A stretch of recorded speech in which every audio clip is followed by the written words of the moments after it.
any video in the Bekasa for refurbished phone. Cause you will do a phone now. Oh, we are refer. No, to some of we break us. Oh, refer the say your papa. Oh, refer the China. Refer the fake. Into the video here, a brown. You can't refurbish interest iPhone one as a refurbish interest Samsung refurbish na brofo. Ever phones with the number explaining at shows here. In the one is we got to iPhone. Now the iPhone we now got on a refurb.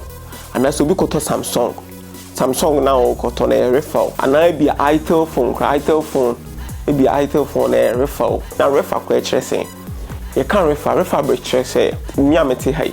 Me nipa bia se Samsung for launch phones no koto phones ni be free factory and I say be authorized seller be phones be fancy phones be 10,000 be 2 go me store be 2 go me store na wa wo hwe video no wo be to phone na Samsung fa ka che me say okay obi obeto Samsung and iPhone for ma ka che me say obi obeto phone e bia no man warranty 3 years okay and they are what about the phone? What about the phone? What about mpacho open phone be iPhone 11 Pro Max okay.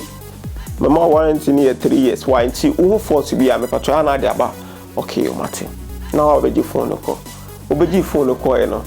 Oh ne ona fufu mu twa pictures and the portrait na mo say on say na amoye no. Aha. Na o yesi afu mi camera ni bi ma camera ni e tuntum. And you to better phones or 3 years, I was 8 months about. Then I be so sign their cost shop or cost almost 3 years when your food be a fabra. Okay, or their cost shop on the jeans be a settings be no or cocker reset phone or reset and still and one who she. Then a shop on the bay. So let's say the back of Samsung for what better for no more can cost phone and che. So I saw me I go 2 phones in the Samsung. Send me more can come. Aha, and it's hard be no need the phones no call Samsung phone ho. Or the phone no call Samsung phone ho. Na Samsung 4. It's a phone no 4 to them. Now why explain what can 4 to create no. O can Samsung 4. Aye phone. O must say aye phone. O must say refurbished phone. What I say o must say refurbished phone. O must refurbish phone na. But I feel means I'm chamber has a shop or cook mass, my person was shop beardy, or cook mass shops in Ibia. Once your phones know what a stick can be to tire home, stick can be to tire home. No more catch on say, okay, phone number tono. We need to catch on and say, no more 2 weeks and not 3 weeks. Who for to be assigned for bra. But stick an hour if you know why, stick an air chance with the chance say, phone a refurbished phone, mostly phones in the don a refurbished.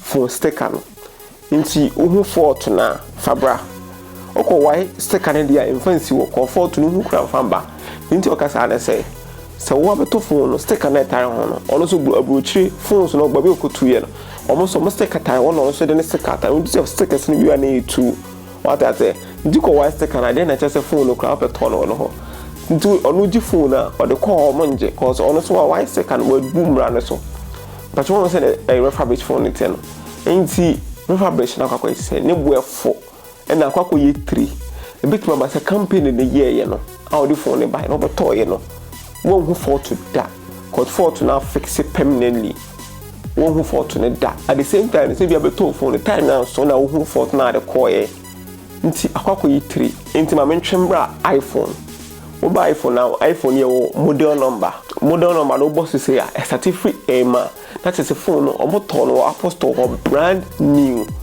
na makana pacho question mark or me we have me explain how they be or actual and phone certificate efa we say a refurbished say refurbished na me can explain actual monty company na then akra ya fa say wa kokoto phone na say dem make sure say brand new no na ya fa say kumasa wa kokoto phone kumasa na akra okoto phone kumasa na akra na phone still has a phone brand new to what before na brand new say kumasa hono ana akra hono omu bi phone so no mu yi battery no mo sande fufu ehim no mu yi screen no mo sande fufu ehim sa no number no ensesa no sa number no ensesa mfi ho that is your phone no omoto no Apple ho brand new but kumasa hono de wakoto kumasa brand new there what I say nti e bedru ho no e free Apple ho ni bedru Kumasi one Accra ho no ene brand new nti koto ho no akokoto Kumasi brand new nti se obi ate ase ye yeah design it your phones they refurbish the refurbish ni na original phones say okoto obi original my video be about iPhone na Samsung so my video about how but phone into be shop no refurbish no LG phone wo obo say LG phone obo say sticker tire home ATC no obo say sticker tire home phones ndudo na obo say sticker na den at tire home okukuma say shops ni bebra stickers ni bi wo 2 bi wo 1 was the stickers in Tina Ashes so dear Chessy phone over tall one of her photo bomber for Brana Minade Mrs. Sunday Mount. So video in patch will be at I say aha sanity my explaining at show ye follow the country or Facebook YouTube here subscribe a channel with the videos be brow with the videos sir and who here or Ghana have your yard de bia unim and then I'll